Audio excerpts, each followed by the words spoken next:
of fractions. We have fractions like this: 6 halves plus 4/3 minus 1/6. When adding and subtracting fractions, what is the rule? What do you do? Lars? You make a common denominator. Yep. Common denominators. And the common denominator here is 6. 6 goes into 6. 3 goes into 6. 2 goes into 6. And 2 goes into 6 3 times. 3 goes into 6 2 times, so 4 times 2. And then 6 goes into 6 1 time, so 1 over 6. And now we have on the top, we can add the numbers, which means 18 plus 8 minus 1 is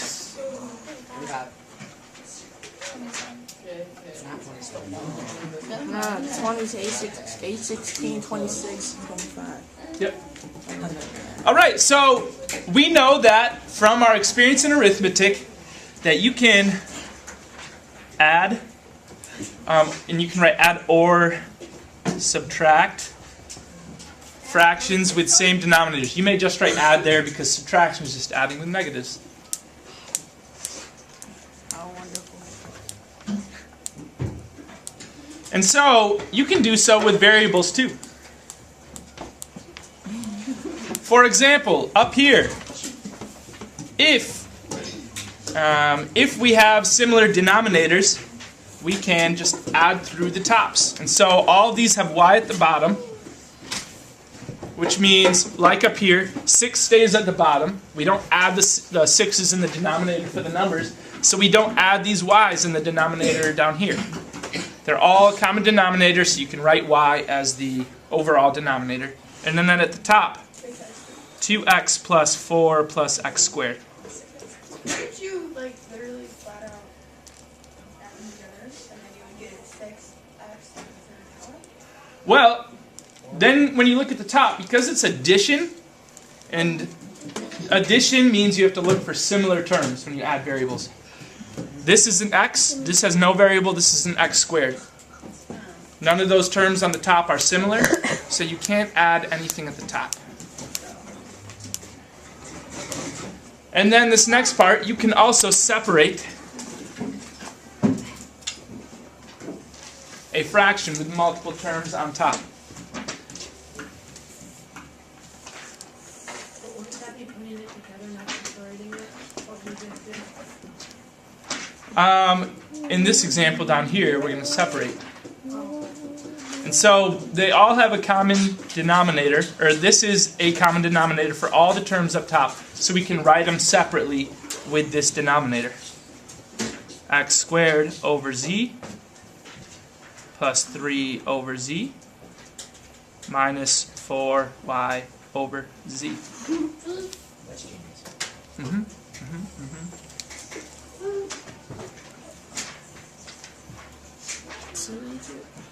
Hannah. You can combine similar terms even when they are fractions. That's the next point. And so this is the lesson that I want you guys to know for today. On the homework, there will be some problems where you'll be separating and putting together fractions like here and here. However, what I will quiz you guys on tomorrow is your ability to recognize common terms even when they're in fractions. This is our first example. Oh, this is our first example. We can circle similar terms because similar terms means the exact same combination of variables. The exact same combination of variables. And over here we have an x squared y over z. Right here we have an x squared y over z. And here we have an x squared y over z. All of those three have the same combination of x squared y over z.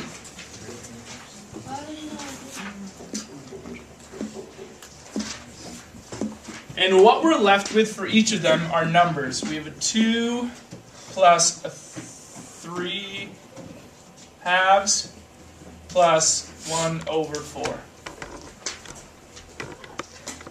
And so when we add these similar terms, what we are doing is we are adding the numbers just like we add cups of the same color. And these are fractions now, so we're adding fractions. 2 over 1 plus 3 halves plus 1/4. Oh, Lars, finish this for me. the common denominator would be 4. Yep, so the common denominator for each is 4. So then, wait, can I come up and do it? Just tell me.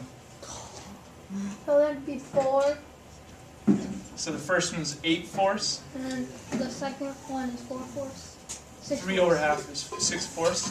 And the last one is 1. 1/4. Yep. Add the tops, and you get 7 balls. 16. 15 over 4. 7. Yep, 15/4. Now we have the 15/4, but we have one more thing to add, which is the variables that make it made us be able to combine similar terms. So what was that exact combination of variables? Laura? X squared y over top of? Wouldn't it just be... Yep, over top of z. Miss- So we have our 15 over 4, and then we have our x squared y over z. You can make these two different fractions multiplying with each other, or you can combine them into the same fraction with the tops aligned with the tops and the bottoms aligned with the bottoms. But that is how you combine those similar terms. Questions about that? See. Would you simplify for 2/4? 2, 3. Yes, you could do that. I actually have gotten into the habit over my math career of leaving fractions in denominator or numerator and denominator form and not making them have a number in front. I don't know why I got into that habit. I think because when you pull it into the numbers, so if you pull it into 3 and what is it, 2/4, 3/4.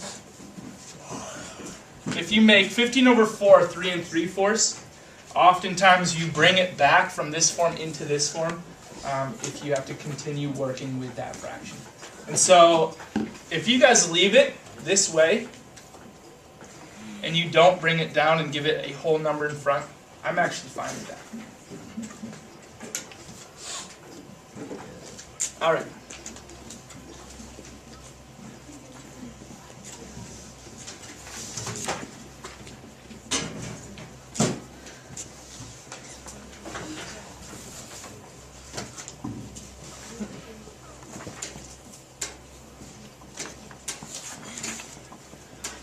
Four x over y squared plus 2x over y squared plus 5x over yz.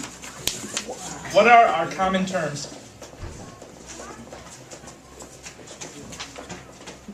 Leah? X and y squared. X over y squared. We have 4x over y squareds. We have 2x over y squareds. What is 4 plus 2? 6. 6x over y squared minus 5x over yz. Can we combine these? Yes. No. The y squared? Yes, yes, yeah. Here? No, no, no. No. They're not similar terms. If we were multiplying them, then maybe we could do something, but in this case we're subtracting or adding a negative, Oh, fucking. so we can't.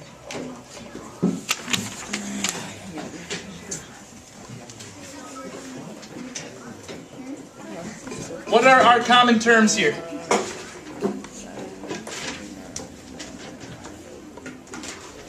Example B, what are our common terms?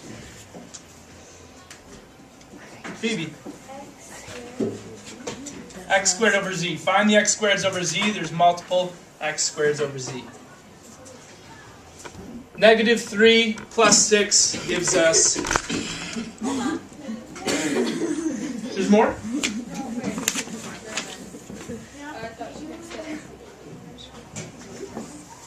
Are there any more common terms here? No. No. There are no more. This is an x over z, this is an x over yz.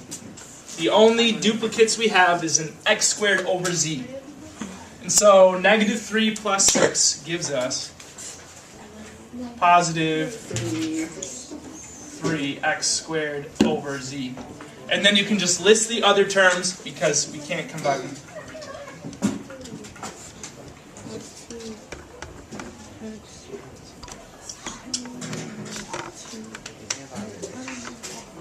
So these are two examples of quiz questions tomorrow. This third one is not. Yes.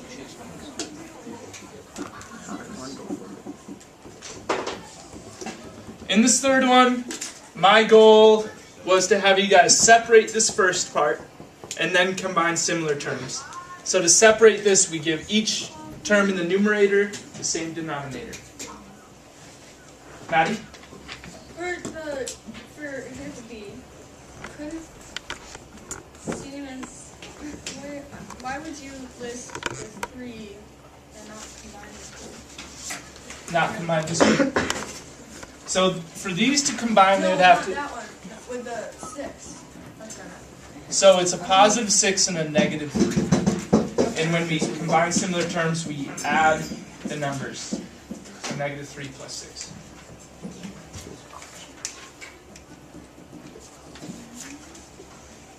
So for this bottom one, the common denominator for these, the 3 terms on top, is z.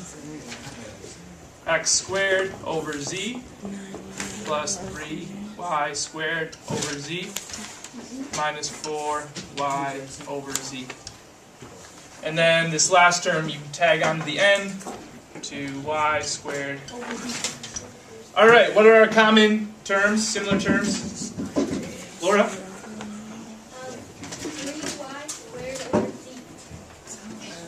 3y squared over z, and then 2y squared over z. They're both positive, and so adding 3 plus 2 is 7.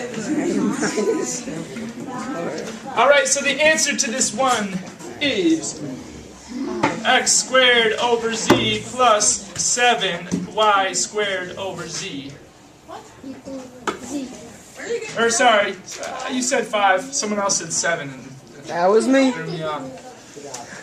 Minus 4y over z. Where's that?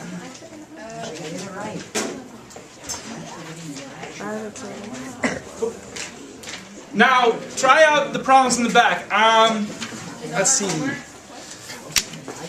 This is your homework. Let me quick circle the ones on here that that are quiz-like. So if you do nothing else, work on those problems. You done recording? Mr. Hofman? Yeah? Yeah, you can stop recording. Thank you.